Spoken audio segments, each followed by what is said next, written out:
Ryan Garcia is always the topic of much discussion within boxing, either loved or hated for his mass social media fame, which has made him one of the most well-known boxers on the planet. Ryan climbed quickly to a record of 23-0 before his much anticipated super fight with Gervonta Tank Davis in April of this year.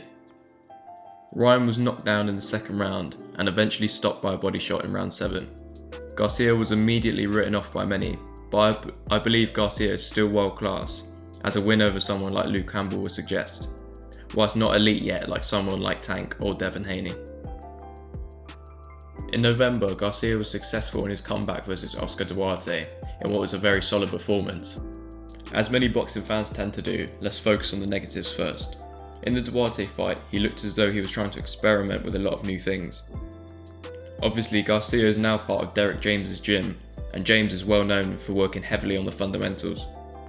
I think we saw a similar thing with Anthony Joshua's comeback versus Jermaine Franklin in March of this year, which many considered boring, but I believe it was likely a case of Joshua looking to work on the basics. We also saw Garcia look to incorporate the Philly shell defense. Whilst it certainly wasn't Mayweather-esque, I don't think there's ever any problem with a fighter experimenting in a fight like this. We saw in the Tank fight that Garcia is prone to overcommitting and relying heavily on his best shot, which is the left hook, and leaving his chin up high.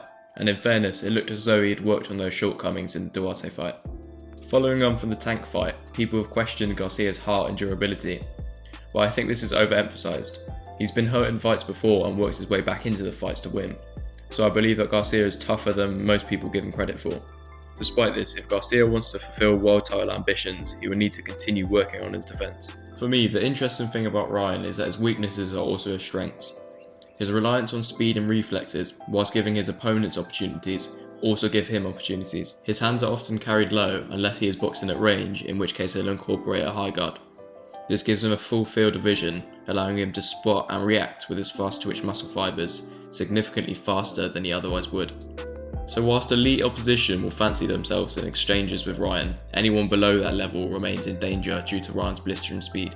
Ryan recently moved up to super lightweight, and like lightweight, the division is stacked. We've got two prolific and elite champions in Teofimo Lopez and Devin Haney. Lopez looks to be moving towards a unification bout with Subriel Matias, and I can't see Garcia being any sort of threat to Haney at this moment in time. In the past, people have also questioned Garcia's discipline, with many rumours circulating about him being difficult to work with during his time sharing a training camp with Canelo Alvarez as part of Eddie Reynoso's stable.